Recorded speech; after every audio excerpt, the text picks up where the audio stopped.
El modernisme o modernismo en Cataluña es un movimiento artístico importante que reinó en Barcelona a finales del siglo XIX y principios del siglo XX, como consecuencia de la revolución industrial y los avances tecnológicos derivados de ella. Cabe destacar que el modernismo es una corriente que se extiende por toda Europa. Sin embargo, en Cataluña adquiere una personalidad propia y diferenciada, y se convierte en el modernismo probablemente más desarrollado y a su vez sigue los postulados de la revolución industrial, del crecimiento de la ciudad y de su mirada hacia una sociedad moderna. El fenómeno modernista no fue exclusivo de Cataluña, sino que fue una manifestación generalizada en toda la Europa industrializada, con distinto nombre y con unas características propias según los países en que fue adoptado. Art Nouveau en Francia, Modern Style en Inglaterra, Young Style en Alemania, Secesión en Australia, Liberty en Italia y Modernisme en Cataluña. El común denominador entre todos ellos fue el deseo de crear un arte nuevo, joven, rupturista, actual, liberal y diferente a todo lo que anteriormente se había hecho. Puede considerarse el movimiento modernista como una reacción de tipo estético a la situación producida tras el desarrollo de la revolución industrial. El modernismo en sí mismo va más allá de la arquitectura. Fue un movimiento cultural impulsado por los intelectuales, artistas y escritores catalanes que vieron en la modernización cultural de Cataluña la clave para conseguir una sociedad como la de sus vecinos europeos. Se extendió a todo tipo de disciplinas, de la literatura a las artes plásticas, formas de pensar y por supuesto la arquitectura. La pintura modernista es mucho menos visible que la arquitectura, porque mientras la segunda se encuentra en la calle, a ojos de todos, la pintura se halla en interiores públicos y sobre todo privados. Sin embargo, cuando los intelectuales catalanes a finales del siglo XX comenzaron a hablar del modernismo, lo aplicaron especialmente a la pintura a raíz de exposiciones que tuvieron un gran impacto cultural en Barcelona, por la proximidad a las novedades artísticas extranjeras, especialmente las parisinas. En cuanto a la arquitectura, el modernismo catalán se caracteriza por los siguientes aspectos: líneas curvas en vez de rectas, rica decoración, formas orgánicas inspiradas en la naturaleza, experimentación con distintos medios y materiales, vidrieras, hierro, piedra, azulejo, etc. Mezcla ideal de diseños atrevidos y funcionalidad arquitectónica. Colores vibrantes. Elementos de la arquitectura islámica y gótica, la cerámica, capiteles, torres, patrones repetidos, etc.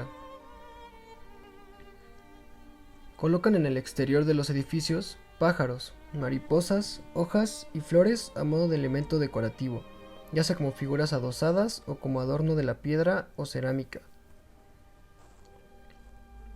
También se colocan figuras de tamaño mayor, animales fabulosos o personas, y en las cornisas elementos de cerámica de color. Las ventanas y los balcones disponen de rejas de hierro forjado, que son labradas artísticamente y contienen motivos inspirados en la naturaleza. En Cataluña, el modernismo catalán fue promovido por la burguesía, que quiso mostrar su riqueza a través de obras maestras arquitectónicas ricamente decoradas. Además, el modernismo les dio una sensación de modernidad y a la vez que posibilitó la expresión de su identidad nacional. El estilo se extendió por toda Cataluña e incluso por el resto de España, siendo Barcelona donde tuvo su mejor representación. Se erigieron cientos de edificios modernistas por toda la ciudad, la mayor parte de ellos en terrenos importantes dentro del distrito más grande de Barcelona, l'Eixample, que florecía en aquel momento. Antoni Gaudí nació el 25 de junio de 1852 en Reus y murió el 10 de junio de 1926, atropellado por un tranvía mientras se encaminaba hacia la Sagrada Familia desde la iglesia de Sant-Felip Neri. Provenía de una familia de caldereros, hecho que le permitió al joven Antoni Gaudí adquirir una especial habilidad para tratar el espacio y el volumen, mientras ayudaba a su padre y a su abuelo en el taller familiar. En el año 1870 se trasladó a Barcelona para cursar sus estudios de arquitectura, a la vez que se ocupaba con diversos empleos que le permitían pagarse los estudios. En 1878 culminó sus estudios en la Escuela de Arquitectura El director Elie Royent declaraba: "No sé si hemos dado el título a un loco o a un genio. El tiempo lo dirá". Casa Vicens. La primera obra maestra de Gaudí fue la casa de verano de la familia Vicens. El proyecto original era una casa pequeña adosada al edificio grande de la derecha.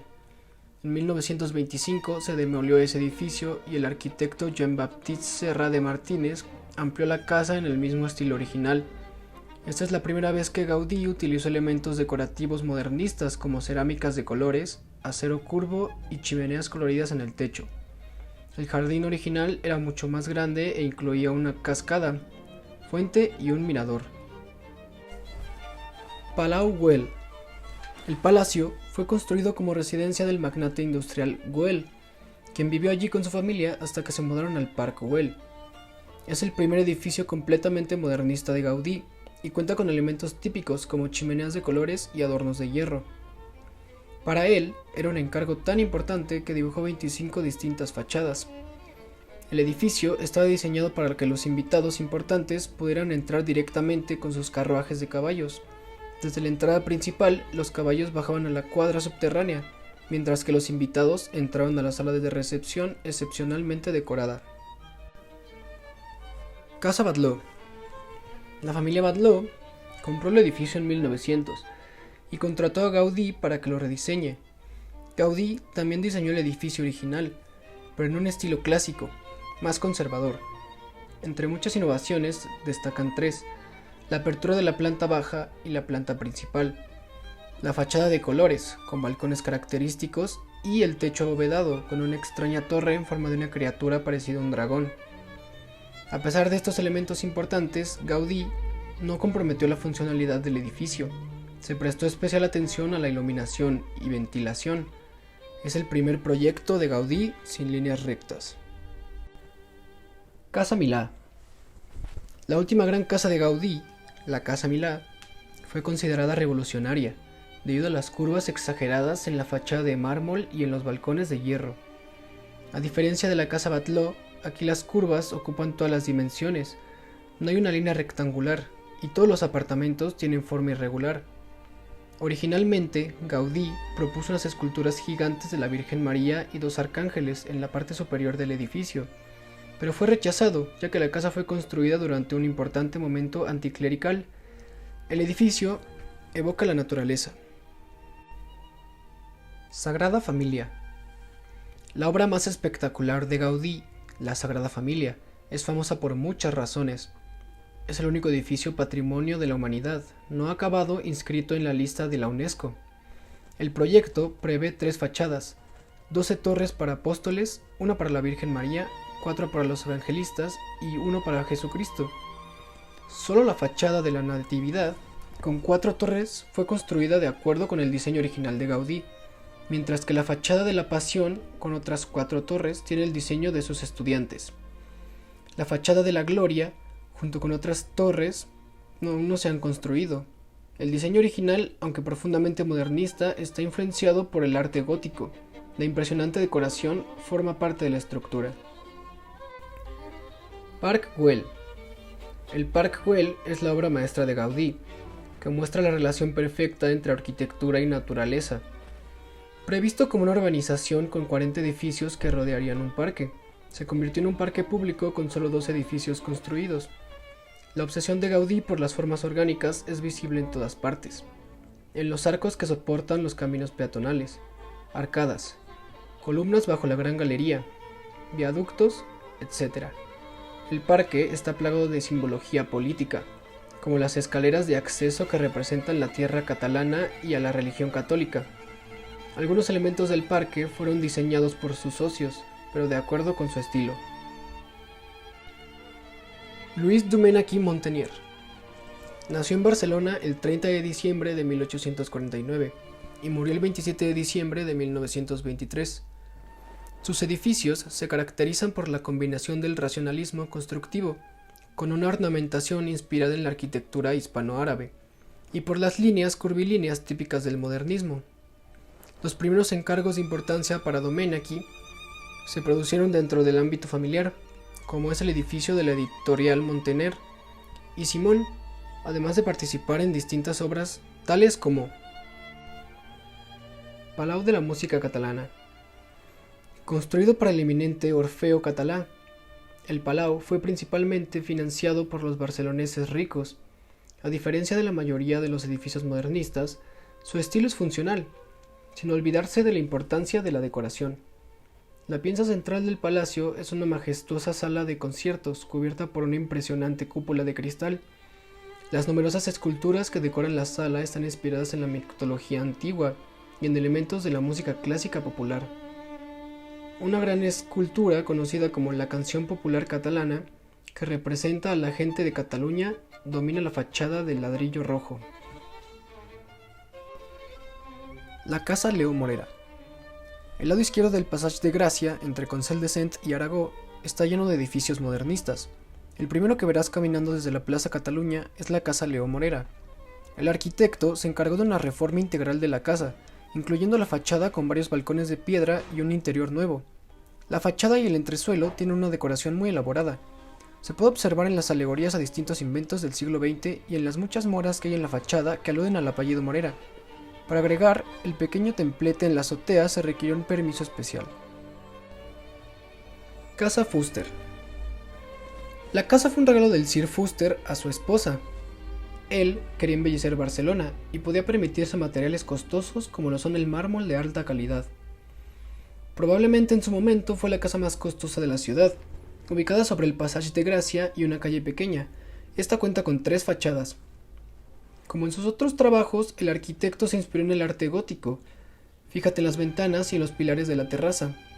Al mudarse la familia, se utilizó de distintas formas, incluso como salón de baile, aunque en 1962 casi se demole la casa. Felizmente sobrevivió a todo esto. Hospital de Sant Pau. Uno de los mayores complejos modernistas en el mundo, el ex Hospital de Sant Pau ocupa un terreno de 300 por 300 metros. De los 27 pabellones, 13 fueron diseñados por Dominique Montagnier. El pabellón principal, administrativo, está orientado hacia la Sagrada Familia en contraste con la mayor ortogonal del Eixample. Sus influencias son neogóticas, bizantinas y germánicas. Detrás de él hay una larga plaza rodeada por 8 pabellones casi idénticos. Todos los edificios tienen fachadas de ladrillo, con adornos de flores y techos decorados con azulejos coloridos de cerámica. Josep Puig i Cadafalch. Nació en Mataró en 1867 y fallece en diciembre de 1956. Estudió arquitectura en Barcelona y fue discípulo de Dominique Montagnier. Se caracteriza por el gusto por lo medieval y en sus obras emplea elementos historicistas a través de los cuales pretende buscar la novedad y originalidad.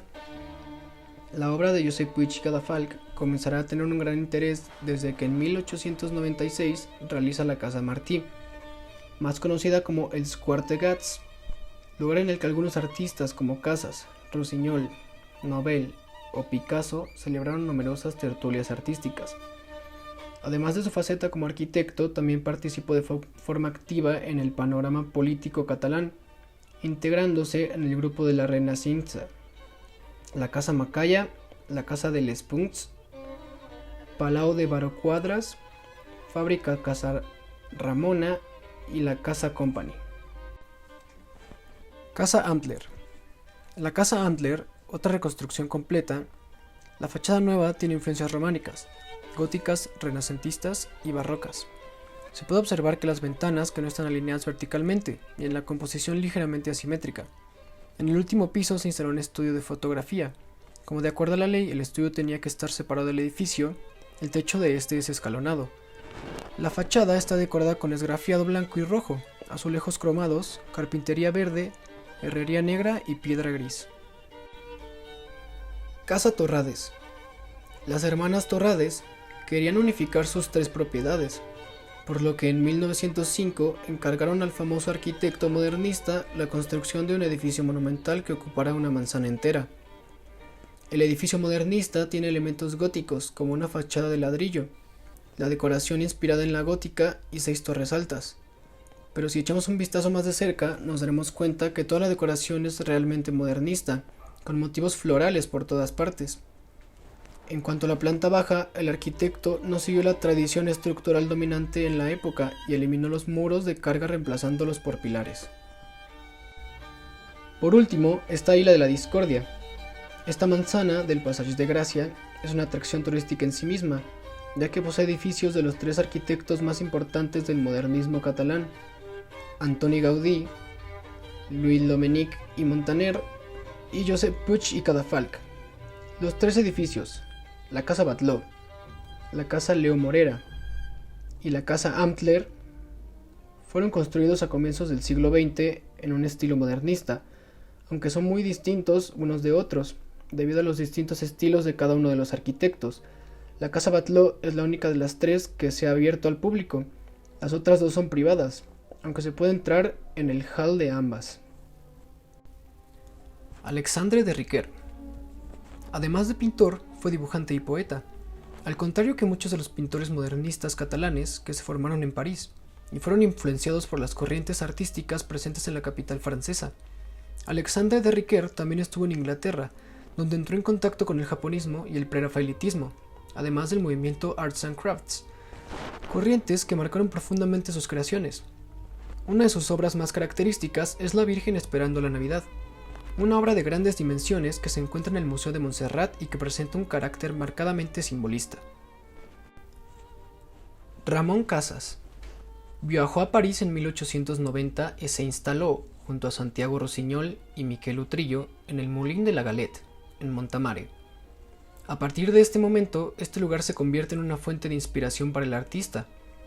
Destacan sus obras inspiradas en el mítico Moulin de la Galette, cuya representación más oscura contrasta con el ideal del París alegre e impresionista. Casas descubrió Stitch en 1891. Ahí, junto a Rusiñol, presidió las fiestas modernistas del Cau Ferrat. 6 años más tarde abrió la cervecería Els Quatre Gats junto a Rusiñol, Utrillo y Pere Romeu, punto de encuentro de los artistas hasta su cierre en 1903. Santiago Rusiñol fue uno de los máximos exponentes del movimiento modernista catalán. Atrajo a toda una generación de intelectuales, de músicos, de pintores y de artistas a Stitch, y estableció su casa taller en el Cau Ferrat. Algunas de las obras más conocidas de este periodo son Alegoría de la pintura, Alegoría de la música y Alegoría de la poesía, que representan el cambio del naturalismo que había aprendido y desarrollado en París al simbolismo. Adrià Gual fue un artista polifacético. Aparte de ser un pintor notable, fue un importante grafista, cartelista, escenógrafo, autor y director de cine y teatro. Como autor de teatros, su creación es plenamente modernista y se sitúa entre el naturalismo y la alegoría. Su papel como director y renovador de la escena catalana fue importante en los últimos años del siglo XIX. Una de sus pinturas más conocidas es el óleo sobre lienzo El Rocío, 1895. Aristides Maillol es mucho más conocido como escultor que como pintor. Sin embargo, en sus inicios trabajó como pintor y fue uno de los grandes representantes de la escuela navi francesa. Como indica el historiador del arte Francesc Fontbonnat, en una entrevista para el Grupo Enciclopedia, en su pintura de La Ola, Maillol representa una figura femenina que parece pelearse con una ola de mar, excusa que utiliza para desarrollar el Art Nouveau, jugando con líneas curvas, asimétricas y con colores claros y vibrantes. Isdre Nonell es uno de los pintores catalanes más destacados del siglo XIX.